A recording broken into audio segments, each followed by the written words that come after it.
બિચારી મરી ગઈ, એક મચ્છી મરેલી પડી બરોબર. ઓ માય ગોડ, ઉભો તો રે. અમારે ભાણી છે ને બહુ બોલકા બહુ. હરે કૃષ્ણાય વાસુદેવાય, હરે પરમાત્માય સંકલેશ્વર સરાય, નમો નમો. રાધે રાધે, જય પ્રેમાનંદ મહારાજ. કેમ છો મિત્રો? સ્વાગત છે તમારું ફરી મારા એક નવા બ્લોગની અંદર. તો હું મારો ભત્રીજો આવી ગયા છે મજેવડી ગામની અંદર. આજે તમને ગામડું બતાવશું, બરાબર ને પ્રિયાંશ? પેલા તમને મસ્ત મજાનું લોકેશન બતાવી દઉં. અમે મજેવડીના મેન બ્રિજ ઉપર ઊભા છીએ. આ છે અમારી ગાડી, આ છે મસ્ત મજાનો વ્યૂ. પેલા તમે વ્યૂ ચેક કરો. હવે તમને થોડોક નીચે ઉતરીને બતાવું. આમ જુઓ, મારો ભત્રીજો બેઠો ગાડી ઉપર ને હું ઉતરી ગયો છું નીચે. ભાઈ મસ્ત મજાનું વાતાવરણ છે. પડતો નહીં હો ભાઈ, આમ જો ટેકો લઈ લીધો. Support system.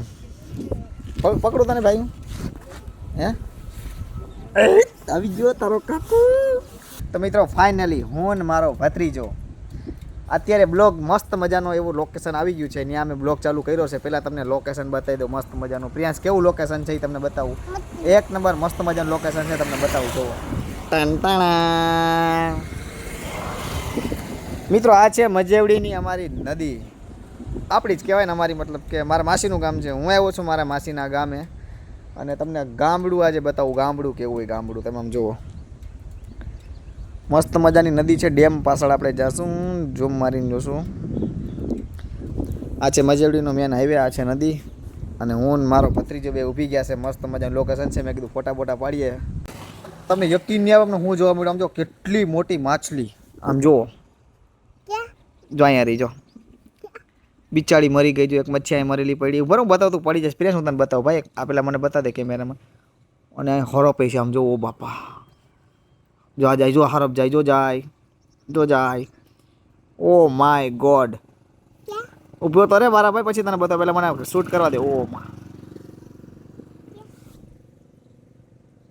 મેં વિચાર્યું તો એટલું હરોપ છે હરોપ.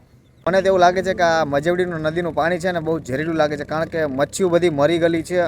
અને મને એવું લાગે ને પાણી આખું લીલું એટલે આવું કંઈક છે. મસ્ત મજાનું વાતાવરણ ને હું તમને ગામમાં લઈ જાઉં, પછી તમને મસ્ત મજાનું મજેવડી ગામ બતાવું. જવું ને પ્રિયાસ મજેવડી ગામ?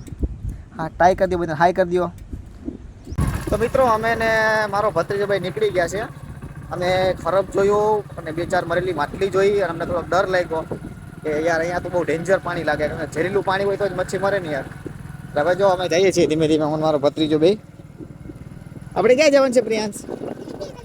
હા, ટક્કીના ઘરે જવાનું છે. ટક્કીના ઘરે. સારું, હાલો તો જઈએ. હાલો ભાઈ, હું ને પ્રિયાંશભાઈ નીકળી ગયા છીએ મજેવડી ગામ તરફ. અને થોડાક જ સમયમાં મજેવડી ગામ આવી જવાનું છે. પ્રિયાંશભાઈ, બધાને મજેવડી ગામ બતાવું ને આપણે? હાલો બતાવી દે ભાઈ તમને મજેવડી ગામ. જોવો, આ છે મજેવડી ગામનો રસ્તો.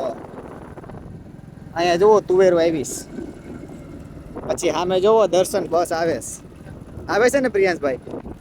કઈ બસ આવે છે? બસ મારે ધૂળ ઉડાડ્યો ભાઈ. પ્રિયાંશ, આ બસ વાળા આપણે મેકઅપ વાળા કરી નાખ્યા. શું કરી દીધું?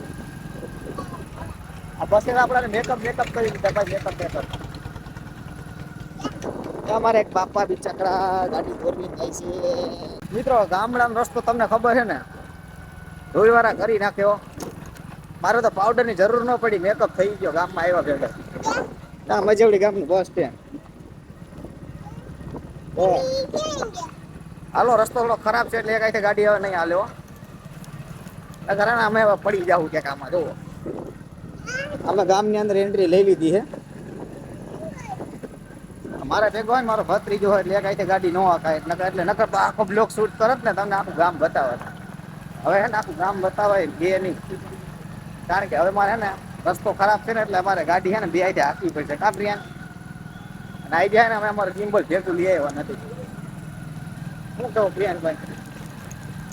બાકી મજેવડીના રસ્તા તો તમને બધાને ખબર જ હશે. જો છોકરા આવે છે તો પકડવું જો બે આઈથી હેન્ડલ.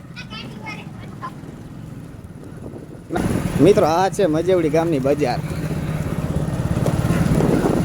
હું મારો ભત્રીજો ભૂગી ગયા ગામની બજારમાં. તો કેમ છો મિત્રો? મજામાં? મસ્ત મજાનું સવાર પડી ગયું છે અને અમે મજેવડીથી આવી ગયા છીએ જુનાગઢ. અને રાતે તો પછી આવીને પરમથી હોઈ ગયા હતા. સવારમાં ઉઠીને તમારો ભાઈ ગયો તો વાળ કપાવવા, દાઢી કરાવવા. તમને બધાને દેખાતું છે આપણું ફેસ કેવું થઈ ગયું. અને આ છે આપણો લંગોટિયો યાર, આપણા ભેગો જ હોય. સામું કોઈક આવતું હોય તો મને લાગે મોરે મોરે દેવાઈ જાય. હવે ઘરે જાય લી અને ઠંડા પાણીથી નાહવાનું થાય છે, આપણે ગરમ પાણીથી નાહવાનું થતું નથી. હું આવ્યો છું અત્યારે તોરણિયા. હું, મારા માસી અને મારા માસીનો છોકરો અને હું ને મારા મમ્મી અમે આવ્યા છીએ 2 વ્હીલ લઈને. હું તમને 2 ગાડીઓ નીચે પડી છે અહીંયા. પતંગ ચગાવવાની બહુ મજા આવે એમ છે. તમે આમ જો એકદમ ખુલ્લું વાતાવરણ જોઈ લે વાતાવરણ. અને અમારા ભાઈએ જો રીલ પીવડાવ્યું જ છે એનો પતંગનો દોરો જ અહીંયા રહ્યો. દી હાથમે છે અત્યારે 6 વાગવા જેવું આવ્યું છે ને બહુ જોરદાર મજા આવે છે. બાકી બોલો કંઈ કહેવાનું તમારે? એ બોલકી નહીં થાય કંઈ કેવું. અમારે ભાણે છે ને બહુ બોલકા બહુ. બાકી ભાઈ બહુ મજા આવે યાર ગામડામાં. અને મેન વાત તો કે તમે કદાચ જુનાગઢમાં એ બધી આજુબાજુમાં રહેતા બધાને ખબર છે કે તોરણિયામાં છે ને મસ્ત મજાનું એક રામાપીરનું મંદિર આવેલું હોય જોરદાર. અને આ મેળો થાય ને કાં તમારે આ મેળો થાય છે ને અષાઢી બીજનો મેળો હોય જોરદારનો. અહીંયા પછી પબ્લિક આવે ગામો ગામનું. ધજાનું દર્શન કરાવી દો. જા મંદિરની ધજા હે. હું અહીંથી એમાં નીકળીએ ને મારા મમ્મી અને માસીને બધા નીચે બેઠા. આગળ અહીંથી જાઉં ને એટલે તમને ત્યાં લગભગ દર્શન કરાવી થાય તો તમને મંદિરના દર્શન કરાવીને બતાવું. બાકી જેમ અત્યારે મેળીઓ ઊભા છીએ અને એક અહીંયા મંદિર. આ કેનું મંદિર છે? અહીંયા જ અમારે એક વેલના દાદાનું મંદિર છે. તમારા ગામમાં મંદિર બહુ છે બધા છોકરા જુઓ. આ મારા ભાણાનું ઘર છે આમ જુઓ. મારા ભાણાનું તમને ઘરે બતાવી દઉં. ઉપર રૂમમાં કોઈ રેક નથી રહેતું. ઉપર રૂમ ખાલી હો. અહીંયા મારા ભાણાની ઓફિસ છે, આરામથી બેસવાનું, લેસન બેસન કરવાનું. અને અહીંયા જો અગાસી પર રીલ પીવડાવી દીધું. સારું હાલો તો જઈએ નીચે. મહેમાન બધા બેઠા, ઘડીક મહેમાન ભેગો બેહું અને પછી નીકળીએ ઘર બાજુ. કારણ કે એમાં એવું છે કે ઠંડી બહુ પડે છે. પાછો વાડી વિસ્તારનો રસ્તો છે ને આ બાજુ વાડીમાંથી આવવાનો એટલે ભૂકા કાઢી નાખે એવી ટાઈટ પડે અમારે અહીંયા. તમારા ગામડામાં બહુ ટાઈટ પડે ને? હે અમારી સિટીમાં નહીં પડતી હોય. અમારી સિટીમાં ટાઈટ પડે પણ ગામડા કરતાં ઓછી. કારણ કે અહીંયા તો વાડી વિસ્તાર હોય ને પાણી હાલતું હોય ને ખેતરમાં એટલે ગોટો વરી જાય ટાઈટ પડે. હું કોટ પહેરી આવ્યો નથી, મને ઠંડી ઓછી લાગે એટલે વાંધો નહીં. પણ મારા મમ્મી ને મારા માસી ભેગા હોય ને એટલે અમારે થોડું ધ્યાન રાખવું પડે. એટલે અમારે અંધારું ન થાય ને એની પહેલાં અમારે નીકળી જવાનું છે અહીંથી. રોકાવાનું નથી.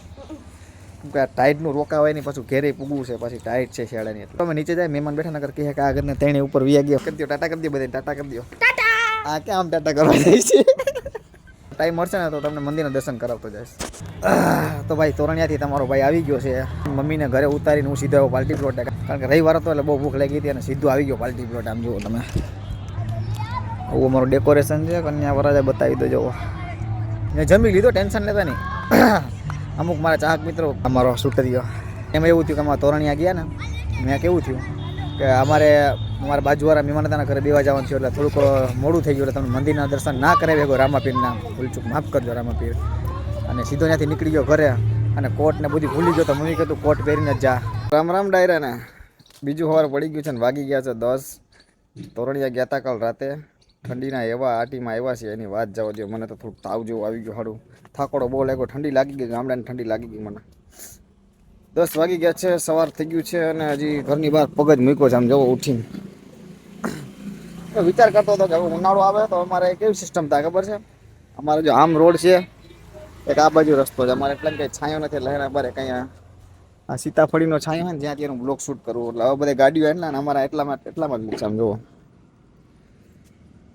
હવે આ સીતાફળીની ઝાડ એવું કામ આવે આ બધું મૂકવા માટે. અને એક ગાડી તમારા ભાઈની લકી આવી પડી જાય.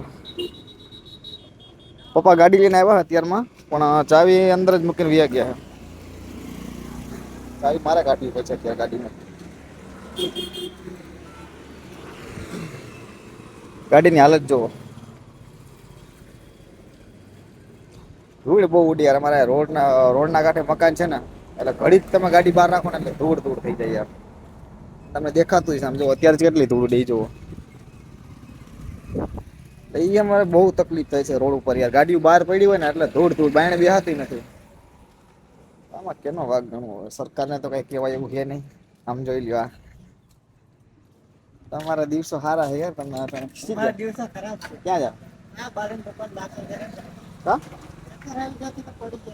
અત્યારે ઉઠ્યા ભેગા સમાચાર આવી ગયા. બોલો જી તો ઉઠીને બહાર નીકળો તો મને જ ભેગો થઈ ગયો કે મારા મિત્રના પપ્પા છે એક ગામમાં ગયા હતા. બિચારા ચક્કર આવી ગયા હતી, પડી ગયા હતી, સીધા સિવિલમાં દાખલ કર્યા છે. અટાણમાં સમાચાર આવ્યા એટલે હવે દવાખાને જવું પડશે સિવિલ આપણે. તો જઈએ સિવિલે અને આપણે આ બ્લોગના 2 દિવસ થઈ ગયા એટલે બ્લોગને આપણે અહીંયા એન્ડ કરશું. પહેલાં તો હું ગાડી ધોઈ નાખું, પછી હું મસ્ત મજાનું નાહી લઉં અને પછી સિવિલ હજી નવો બ્લોગ ચાલુ કરું. અને મિત્રનું કામ છે એટલે આપણે જવું પણ પડશે. અને આ બ્લોગ કેવો લાગ્યો કોમેન્ટ કરી દેજો.